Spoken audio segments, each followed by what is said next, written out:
Break के बाद आप सभी दर्शकों का अन्नदाता में स्वागत है।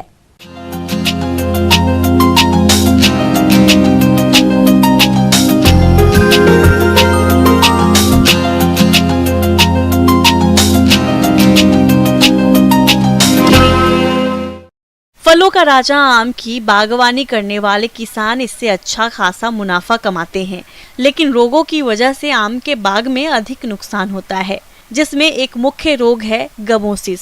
जिसे गोंदिया रोग भी कहा जाता है। इस रोग के पहचान के मुख्य लक्षण क्या है और रोकथाम के लिए किसान भाई कौन कौन से उपायों को अपनाएं जिससे आम का बाग इस रोग से बच सके और अच्छा फलोत्पादन मिल सके, इस बारे में जानकारी देने के लिए हमारे बीच उपस्थित हैं विषय विशेषज्ञ डॉक्टर फूलचंद।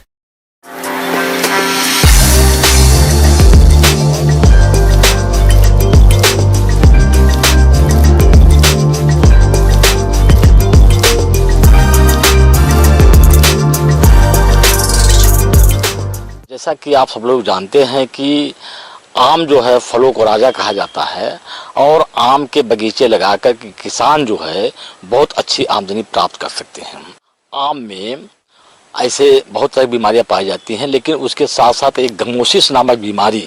देखने को मिलती है और यह बीमारी जो है मुख्य रूप से जो पुराने पौधे हो जाते हैं उसमें ज़्यादा मात्रा में दिखाई देती है और जो नए पौधे होते हैं उसमें जो है थोड़ा सा कम दिखाई देते हैं। यदि नए पौधे में इस तरह की समस्या दिखाई दे किसान भाइयों को तो तुरंत अगर उसका उपचार हम कर लें तो निश्चित रूप से पुराने पौधे में इस तरह की समस्या देखने को नहीं मिलेगी। और इसके चलते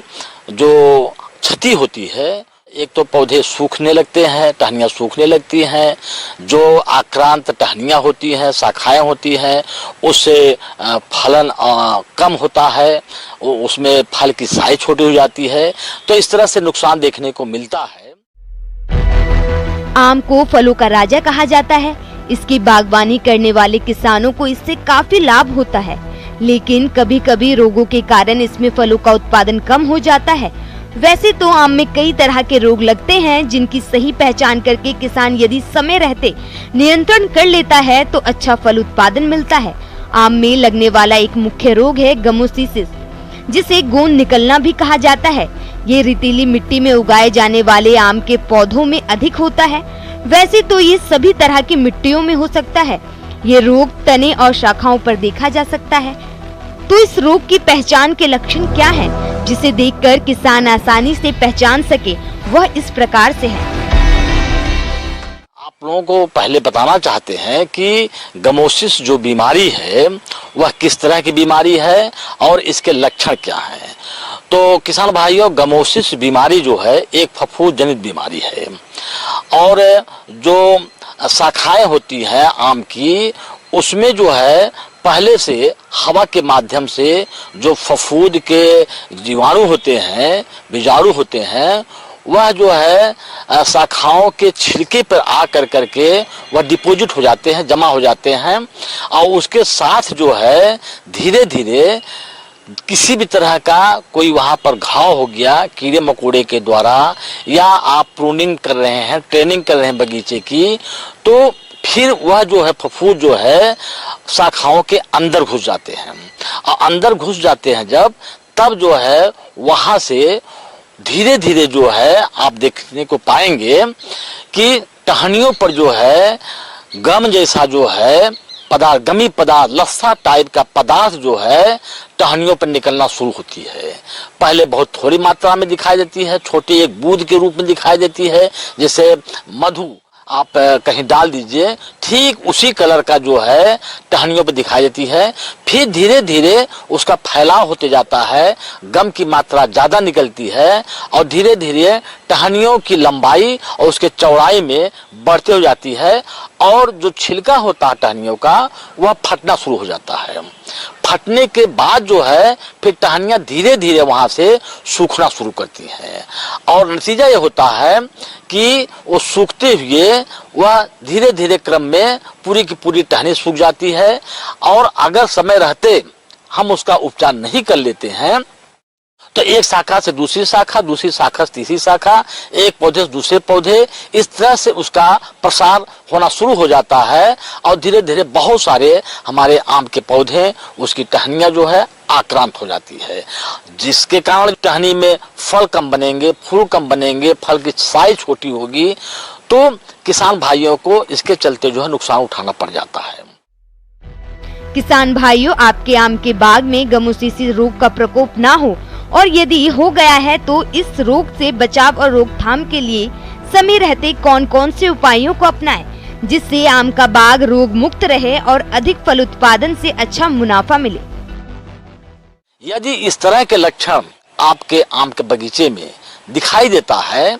तो इसकी रोकथाम के लिए किसान भाइयों को चाहिए कि सबसे पहले जो है बगीचे की साफ सफाई जो है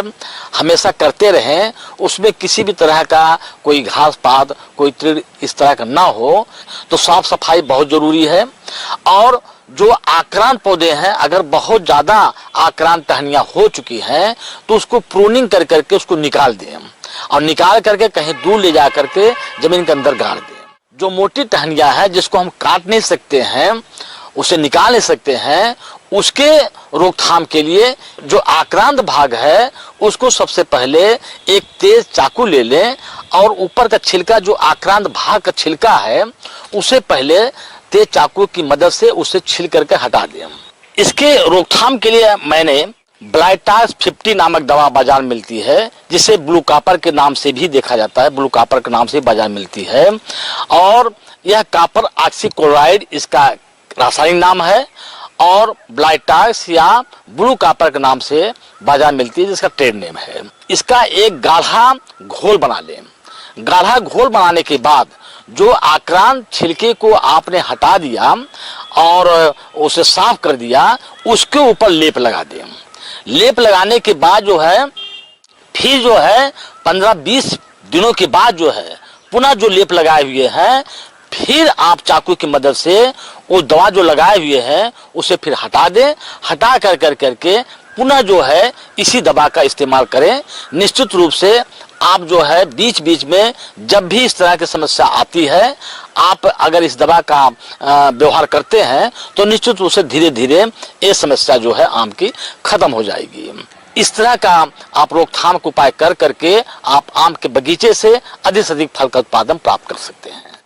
आगे और भी है खेती बाड़ी से जुड़ी हुई बहुत सी रोचक जानकारियां। यहाँ रुकेंगे एक और ब्रेक के लिए।